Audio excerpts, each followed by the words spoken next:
You're listening to the CyberWire Network, powered by N2K.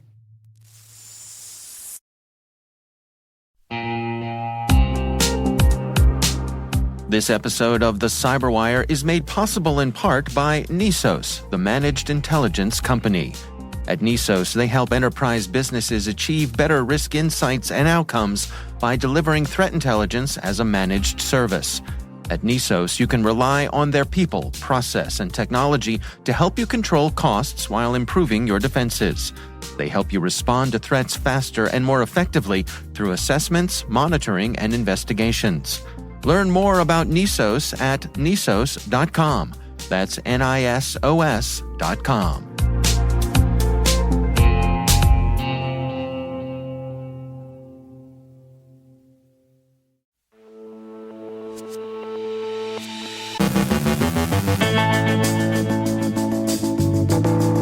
CISA releases an ICS security advisory affecting a smart facility system. LockBit threatens to release Royal Mail data tomorrow. Flopper ransomware expands to Linux-based systems. A vulnerability is identified in Toyota's GSPIMS. There's an ESXiArgs update. New trackers and mitigation tools are available. Russia is running 2 new cyberespionage campaigns against Ukraine. Our guest is Roya Gordon from Nozomi Networks to discuss the ICS Threat Landscape. And the Washington Post's Tim Starks provides analysis on last night's State of the Union.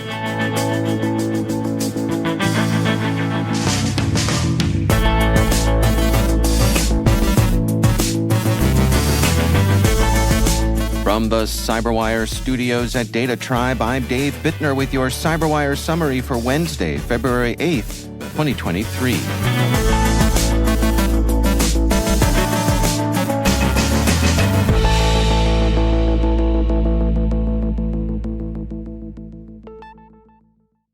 We begin with a quick note for operators. The U.S. Cybersecurity and Infrastructure Security Agency has released an industrial control system advisory for N-Ocean Smart Server, which is mostly used in smart building, smart city, and smart factory settings. Users should check their systems for vulnerable instances and apply the necessary updates and mitigations in accordance with the vendor's instructions. According to Computing, the LockBit ransomware gang has run out of patience. The gang says it will release the data it took from the Royal Mail tomorrow if its ransom demands aren't met by then. Reuters reports that Royal Mail doesn't believe the stolen data contains any sensitive financial or personal information, which may be why the Royal Mail has so far hung tough on paying the ransom. SentinelOne reports that the operators of the Clop ransomware have expanded their scope of their operation to include Linux systems. The executable and linkable format variant, that's ELF, is out and active in the wild. There's good news as well, however. The ELF executable contains a flawed encryption algorithm, making it possible to decrypt locked files without paying the ransom. And Bravo's SentinelOne, which has made the free Decryptor available. Security researcher EtonWorks claims the ability to breach Toyota's Global Supplier Preparation Information Management System, GSPIMS, which the company uses to manage its global supply chain, Bleeping Computer reports. EtonWorks explains that any user could be logged into just by knowing their email, completely bypassing the various corporate login flows. And they were able to gain full access to internal Toyota projects, documents, and user accounts, including user accounts of Toyota's external partners and suppliers. The researcher found that the user service would generate a JSON web token after simply entering an email address with no password. JWTs are session tokens used to validate authenticated users. They logged in by guessing a Toyota employee's corporate email address, then used this access to discover employees with more access. EtonWorks eventually gained full control over more than 14,000 users, as well as access to thousands of confidential documents. EtonWorks responsibly disclosed this issue to Toyota, and it was patched in November 2022. They note that they weren't offered a bug bounty for their efforts. We've heard a lot over the past week or so about the old, and we stress, patched issue in VMware's ESXi product, and the news continues to come. CISA and Security Scorecard have both developed tools to mitigate and track attacks by ESXiArgs ransomware. CISA has released a script that can, in some cases, rebuild virtual machines from flat files and recover data encrypted by ESXiArgs. Bleeping Computer explains that the ransomware failed to encrypt flat files where the data for virtual disks are stored. CISA itself advised that the script was prepared on the basis of work by third-party researchers. Security Scorecard has published a report looking at potentially vulnerable ESXi servers and cases in which these servers have recently communicated with malicious IP addresses. They state, the IP address that appears most likely to reflect an attempt by a ransomware group to exploit this vulnerability is 161.47.17.28. They add that it not only appeared in all three of the ESXi traffic samples collected in response to the recent advisories, but also appeared in multiple previous strike team ransomware investigations. So continue to check your systems and update them as appropriate. Turning to Russia's war against Ukraine, researchers at Symantec have discovered a new Russian info stealer deployed against targets in Ukraine. They state, the Nozomi espionage group, also known as UAC0056, is using a new piece of information-stealing malware against targets in Ukraine. The malware, infostealer.graphiron, is written in Go and is designed to harvest a wide range of information from the infected computer, including system information, credentials, screenshots, and files. In addition to being called UAC0056, Nozomi has also been known as Saint Bear, UNC 2589, and TA 471. Symantec doesn't link Nozomi with any specific Russian intelligence or security service, but they do say it's been active at least since March of 2021. Nozomi has specialized in collecting against Ukrainian organizations, with possibly some work against Georgia and Kyrgyzstan, so call it an organization that's been active against the former Soviet republics of the Near Abroad. Its most prominent action has so far been the Whispergate wiper attack that hit Ukraine in January 2022. Nozomi's typical attack technique begins with spear-phishing emails that deliver a range of malicious payloads to the targets. Wherever Nozomi fits into the Russian Services Organization charts, Symantec thinks the group's range and level of activity probably makes it one of the key players in Russia's ongoing cyber campaigns against Ukraine. CERT-UA has issued a warning that Russian cyberespionage operators are using the legitimate remote management tool Remkos to establish a remote surveillance presence in its targets' systems. It's a phishing expedition that casts a broad net with a mass distribution of emails, supposedly from JSC UKR Telecom, with the subject raising the threat of a court claim against the recipient and an attached RAR file that is surely up to no good. CERT-UA attributes the activity to a threat actor it tracks as UAC0050. And finally, last night, U.S. President Biden delivered the annual State of the Union address before both houses of Congress, members of the Supreme Court, and everyone else in the galleries, as well as those watching on TV or from, like any passing Chinese spy balloons. Connoisseurs of the presidential address genre found it surprisingly light on cybersecurity, but there were some points made that suggest the likely direction of U.S. cyber policy over the coming year. The president singled out, in particular, the challenge of enhancing online privacy and the importance of protecting children from exploitation by big tech. The president said, there should be clear and strict limits on the ability to collect, use, transfer, and maintain our personal data, especially for sensitive data such as geolocation and health information, and the burden must fall on companies, not consumers, to minimize how much information they collect. The speech augurs continued tough scrutiny for big tech, and President Biden named the target as such, asking Congress to pass bipartisan legislation to stop big tech from collecting personal data on kids and teenagers online, ban targeted advertising to children, and impose stricter limits on the personal data these companies collect on all of us. So, U.S. regulatory policy may assume a more prescriptive form in 2023. Stay tuned for my conversation with Tim Starks from the Washington Post Cybersecurity 202 and his analysis of the speech.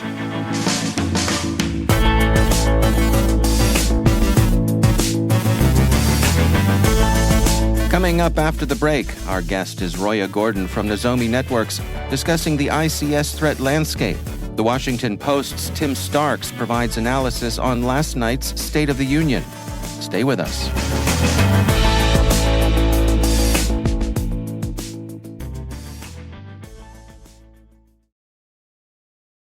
Hey everybody, Dave here. Are your sales and marketing teams tasked with ever-growing brand awareness and lead gen goals? The CyberWire is a great way to put your message into the ear of decision-makers across cyber and help fill your funnel. We have great sponsorship opportunities available, but we're filling up fast. Contact our team now to learn more about how sponsorship of the CyberWire can help build your business at thecyberwire.com/sponsor.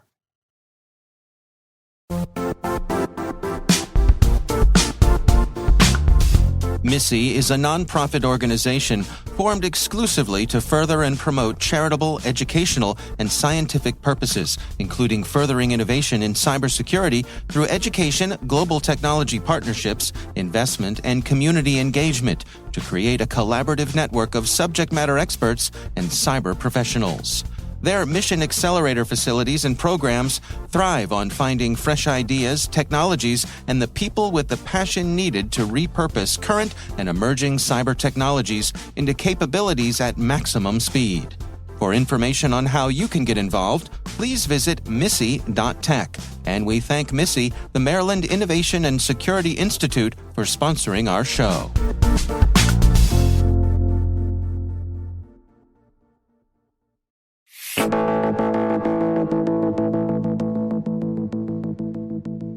Nozomi Networks recently published an OT-IoT security report titled A Deep Look into the ICS Threat Landscape. Roya Gordon is Security Research Evangelist at Nozomi Networks. I do want to talk about a new part of the report that we added that hasn't been in any of our reports, and I think it's a big game changer. So, of course, we talk about the overall threat landscape. We talk about some statistics from our honeypots, what they've collected from malicious IoT botnets. We talk about ICS CERT advisories, and we do analysis on those. But what we're sharing now that we haven't shared before are insights into our customer environments.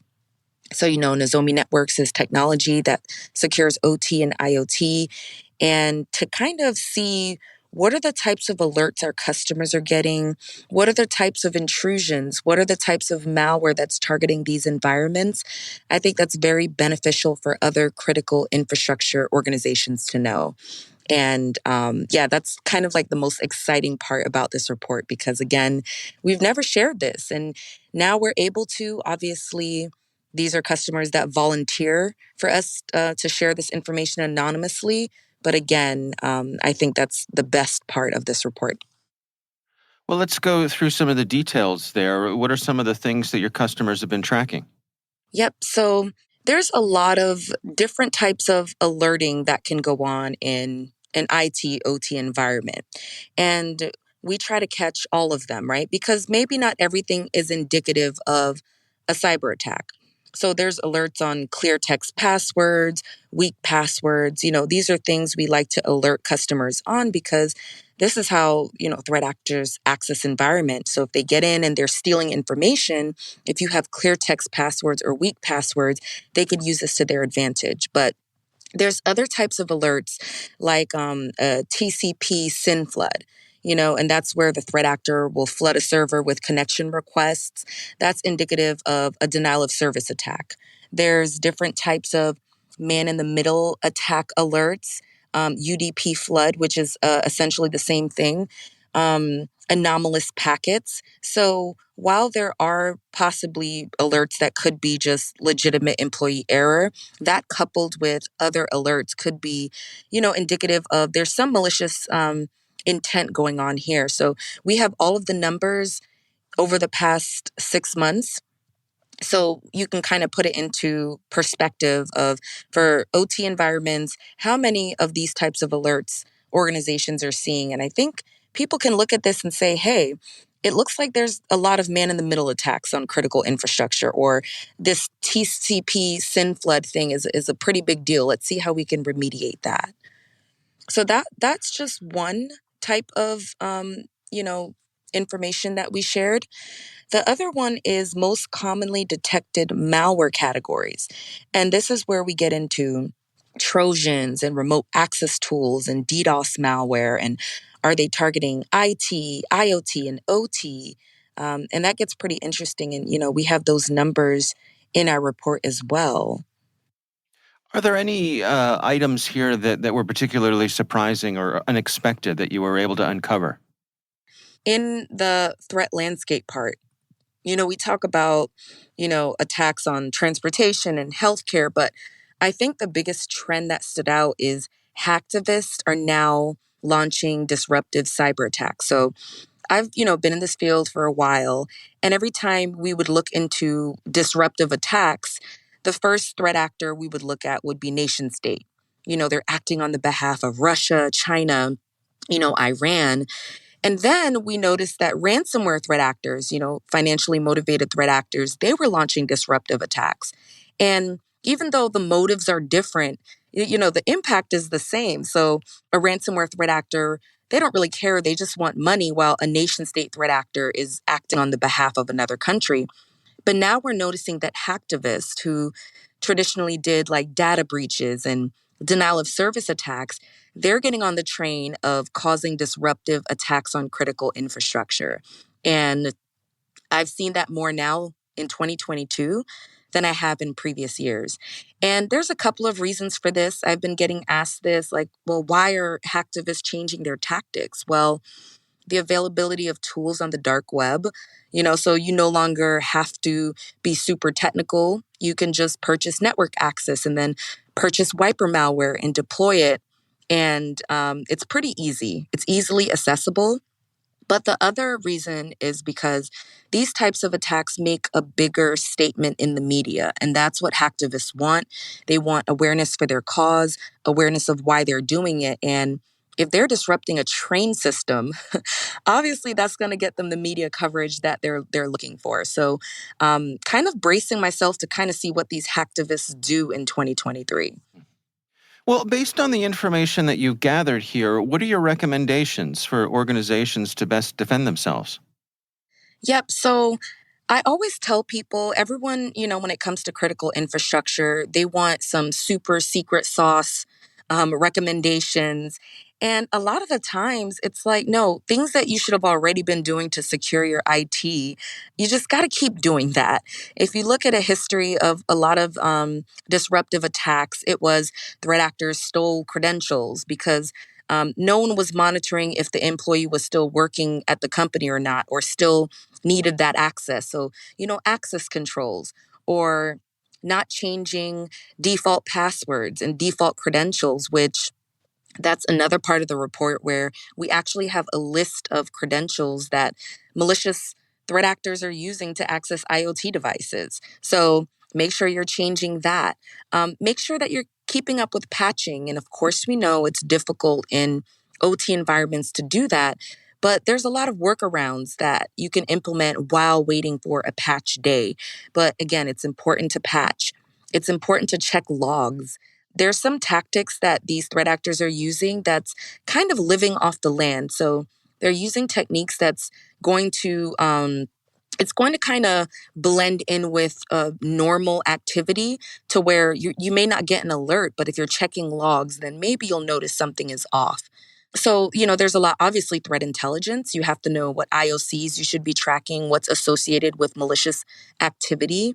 So there's a lot of things that organizations can do to protect themselves from these threats. That's Roya Gordon from Nozomi Networks. The research is titled A Deep Look into the ICS Threat Landscape. You can find a link in our show notes.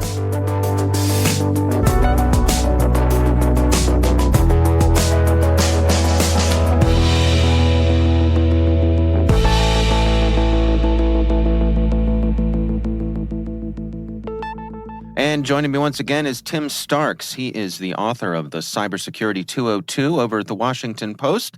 Tim, it's always great to welcome you back to the show. Could we do this? So last night was the State of the Union from President Biden.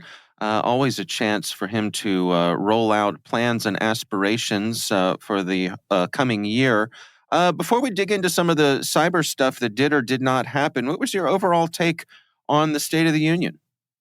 You know, it was if we're just talking about the generalities of it, it was a pretty passionate speech by some standards of the ones that I've seen over the years, and there was a little bit more call and response than we've seen in past years. I mean, others have pointed it out that it wasn't that long ago that someone could get censured on the House floor for having called the president a liar during a State of the Union, and now it's kind of the norm. So it was a pretty substantial speech and pretty well delivered. I thought, he's obviously taken a lot of criticism over the years for his age and how he stammers in places. Mm-hmm. There was some of that, but for the most part, it seemed like a pretty solid speech to me. Yeah, I would agree. Overall seems to be getting fairly solid marks. So let's dig into the cybersecurity aspects here. What was said and what was not? Yeah, so he did not directly use the word cyber. One of the things that was an interesting feature that my Washington Post colleagues did recently was words that Biden has spoken in speeches that no president had before. And he was the first to use the word cybersecurity. But if you go back a little further, there were other presidents who have talked about cyber. This time he did not use that phrase. He used it in 2021. He did not talk about cyber in 2022 either. So from that standpoint, there were some folk who were disappointed on all sides of the political spectrum that he didn't go directly at that. The fact of the matter, though, is that some of these things that are, I use the phrase cyber adjacent a lot. Data privacy is, it's kind of cybersecurity. Mm-hmm. As one of the people I spoke to pointed out, when you're talking about the things that Biden said about not collecting massive amounts of information or not keeping it for very long, that poses a cybersecurity risk when you have that material, because that creates a target for hackers. So that was one example. Obviously, the kids' privacy was an emphasis, but he also talked about general privacy issues. I suppose if you wanted to stretch even a little further, you could point to the mentions he had of identity theft as it pertained to COVID-19 checks, and then a little bit of China. We're going to stand up for our sovereignty, which was largely a reference to the spy balloon, but you could, like I said, stretch it and say that was somewhat cybersecurity related. Mm-hmm. Yeah, it was interesting to me the emphasis on protecting the privacy of children. I mean, I suppose when it comes to political rhetoric, that's a kind of it's a layup, protect our kids. And so to come at it from that angle, I guess not surprising, but at the same time, interesting emphasis. It is. I think if as someone who often has blinders on for cyber only in the news, sometimes I don't read about a lot of other things that are going on in the world, but I have read a good amount about and talked to people occasionally about this kids online privacy issue, and it's been a long running problem where Congress has been wanting to revisit it and hasn't quite been able to get over the finish line on some things. So it's in the news a fair amount. Certainly, when you hear about the debates about TikTok, one of the big levers on that is people worrying about what that is going to do to the minds of children. So, if you're talking about privacy, if you're talking about it from the perspective of the right, there's obviously been a lot of discussion about this idea that pedophiles are widespread and that there's the grooming issue. You also can look at it from the perspective of the debate over encryption. One of the things that people have been concerned about is the spread of I'm trying to remember the modern terminology, child exploitation materials, Sexual exploitation materials. Child sexual, yeah. I think that's the right. I might have said it wrong. But that phrasing is something that I think people on both sides of the aisle are concerned about. But then when you get into encryption and the big social media platforms wanting to not make a lot of what they want to protect the privacy of their people, and it raises this kind of twin privacy debate where you're getting into, well, if you have too much encryption, then the privacy, the things that are happening to children, the government can't get at it. And then, of course, you have the other side, which is saying if we don't have encryption, then we're opening the door to too much government intervention on everything, not just the children's issue. As I was listening to the speech and again, the things that he didn't say, the fact that cyber was not really front and center, I wonder if that's a little bit of a, not necessarily so much as a wake-up call, but a reminder to properly calibrate ourselves when it comes to folks who are in the cyber world, that when it comes to these dinner table conversations, that perhaps these issues aren't as front as center to most folks as we sometimes think they are. I think that's certainly possible. One of the things I was talking to people about earlier this week with the Chinese spy balloon, that this thing, however capable it was, has not been able probably to snag a fraction of the information about U.S. citizens that Chinese hackers have over the years. And there's a different way that people tend to look at cyber versus the way they look at things that are more physically, obviously tangible. But what's interesting, I think I was looking at a poll that the Chamber of Commerce did not that long ago, where they were talking to people about digital issues, and number one was cybersecurity, and number two was privacy. So it sometimes can be hard to get a sense of calibrating what is truly important to people versus what we perceive as important to people versus what we perceive as understandable and relatable. And I think that's all in the mix of what happened here. One of the people I spoke to for the story said, the State of the Union is something of a performance. And if you are not of the mind that you're reaching an audience that is very concerned about an issue, then you're not going to perform that song. So we didn't get the cybersecurity song this time. Maybe that is one of the reasons. Yeah. All right. Well, Tim Starks is author of the Cybersecurity 202 at the Washington Post. Tim, thanks so much for joining us.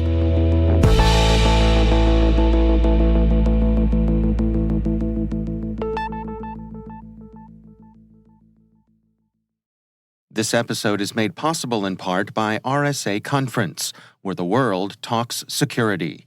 Through global events and year-round content, RSAC connects you to cybersecurity leaders and cutting-edge ideas for a safer, more secure future.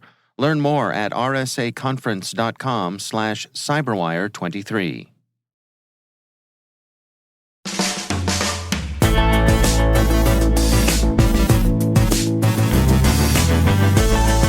And that's the CyberWire. For links to all of today's stories, check out our daily briefing at thecyberwire.com.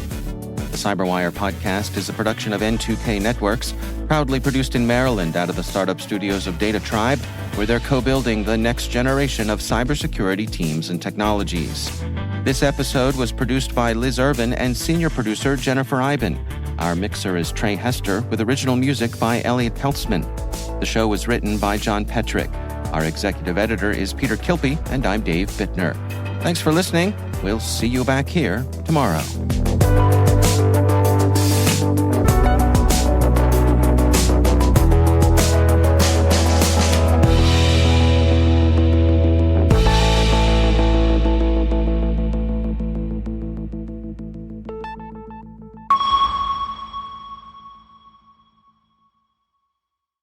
This episode is made possible in part by RSA Conference, where the world talks security. Through global events and year-round content, RSAC connects you to cybersecurity leaders and cutting-edge ideas for a safer, more secure future. Learn more at rsaconference.com/cyberwire23.